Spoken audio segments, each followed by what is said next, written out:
على رسوله الكريم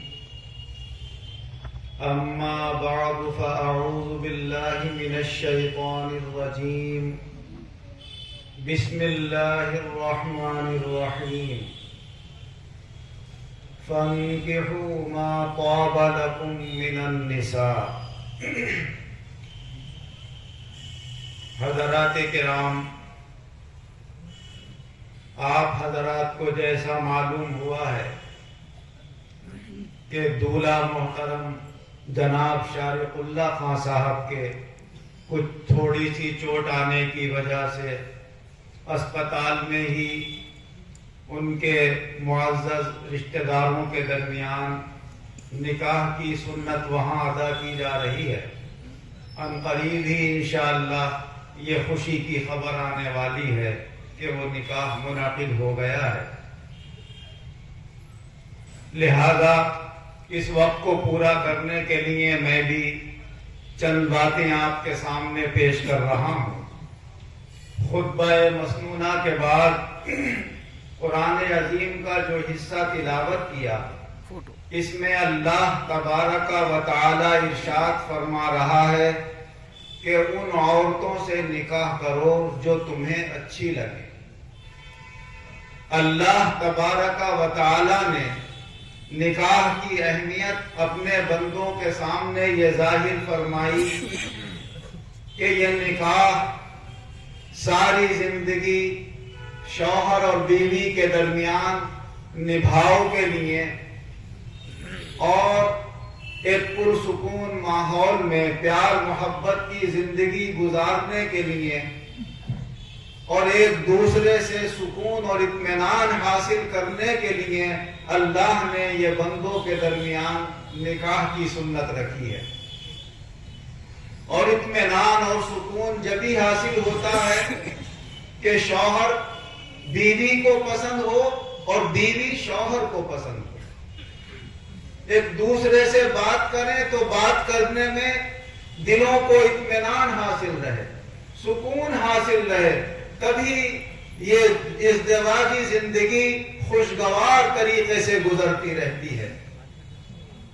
حضرت ابو ہریرہ رضی اللہ عنہ سے روایت ہے کہ حضور صلی اللہ علیہ وسلم نے ارشاد فرمایا کہ عورتوں سے جو عام طور سے نکاح کیا جاتا ہے وہ 4 باتوں کی وجہ سے کیا جاتا ہے. یا تو یہ دیکھا جاتا ہے کہ عورت مالدار ہے، اس کے مال کی وجہ سے کیا جاتا ہے. یا یہ دیکھا جاتا ہے کہ شریف خاندان کی ہے تو اس کے خاندان کی طرف نظر کرتے ہوئے نکاح کیا جاتا ہے. کوئی عورت کے حسن و جمال کو دیکھتا ہے، اس وجہ سے اس سے نکاح کرتا ہے. اور کوئی ایسا ہے جو یہ دیکھتا ہے کہ ہماری جو ہونے والی بیوی ہے وہ دیندار ہے یا نہیں. فرمایا کہ میرا مشورہ یہ ہے کہ تم تو دیندار کو پسند کرو اور دیندار عورت سے شادی کر کے کامیاب ہو جاؤ. تربت یدا کا مطلب علماء نے یہاں یہی لکھا ہے، جس کے ظاہری معنی تو یہ ہے تمہارے ہاتھ خاک آلود ہوں، لیکن اس کا اصل مطلب بیان یہ کیا گیا کہ اگر تم نے دیندار عورت کو پسند کر لیا تو تم کامیاب ہو گئے. حضور نبی اکرم صلی اللہ علیہ وسلم سے ایک شخص عرض کرنے لگے، یا رسول اللہ میرا انصار کی ایک عورت سے نکاح ہو رہا ہے.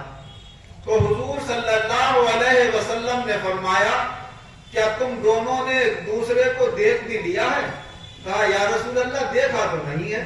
کہا اگر دیکھ لیتے تو اور زیادہ اچھا ہوتا، اس سے اور زیادہ تمہارے درمیان الفت و محبت پیدا ہوتی. تو قرآن پاک کی آیت اور یہ حدیث مبارک جب ہم اپنے سامنے رکھیں تو پتہ یہ چلتا ہے کہ لڑکے کی شادی کسی لڑکی سے زبردستی نہیں کرائی جا سکتی، کسی لڑکی کی شادی کسی لڑکے سے زبردستی نہیں کرائی جا سکتی.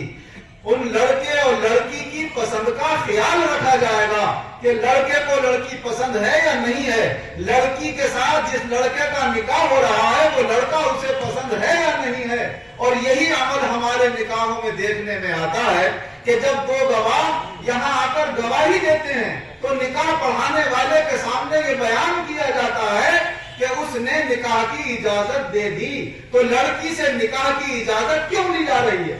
اسی لیے کہ دیکھ لیا جائے کہ لڑکا اسے پسند ہے یا نہیں ہے، یا گھر والے زبردستی اس کی شادی کر رہے ہیں۔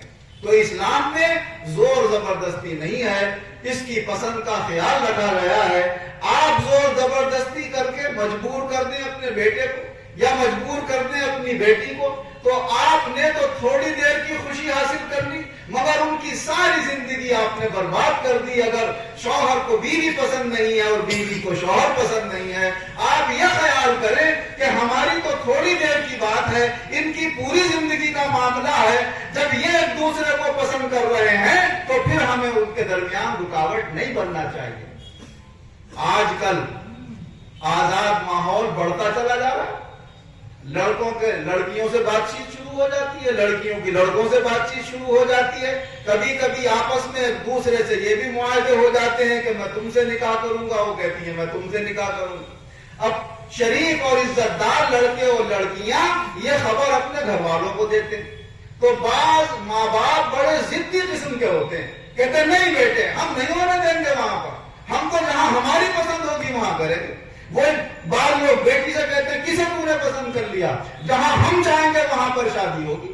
تو یا تو آپ نے اتنا آزاد نہ چھوڑا ہوتا، اپنے کنٹرول میں رکھا ہوتا، کوئی ایک دوسرے کو دیکھ اور سمجھ نہ جاتے، تب اپنی ضدیں پوری کرتے۔ اور جب آپ نے ماحول میں تھوڑی سی آزادی دی ہے تو اب ان کی پسند کا بھی خیال رکھنا پڑے گا، زندگیاں انہیں گزارنا ہے۔ بس اتنا دیکھ لو کہ خاندانی اعتبار سے یا مذہبی اعتبار سے کسی ذلت اور رسوائی کا سامنا نہ کرنا پڑے۔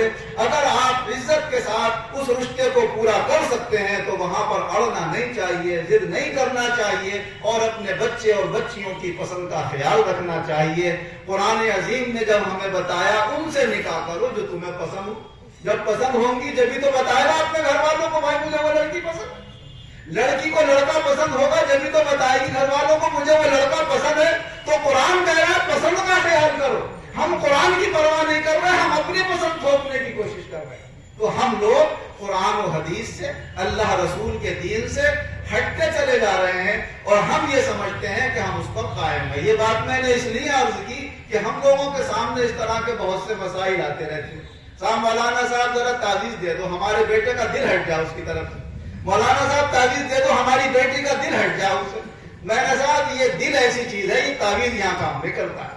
جب دل آ گیا تو آپ کو مجبور ہونا پڑے گا، شادی وہیں پر کرنا ہوگی جہاں لڑکا اور لڑکی پسند کرتے ہیں، بس عزت کے ساتھ ہو جائے۔ میں نے کہا آپ کے لڑکے اور لڑکیاں شریف ہیں کہ انہوں نے آپ سے مشورہ کیا، اپنی بات آپ تک پہنچائی ہے، آپ ان کی بات کی قدر کریں اور عزت سے ان کی شادیاں کریں۔ اگر خدا نخواستہ وہ غلط ہوتے تو کوئی ایسا قدم بھی تو اٹھا سکتے تھے جس سے خاندان کی بے عزتی، ذلت اور رسوائی ہوتی۔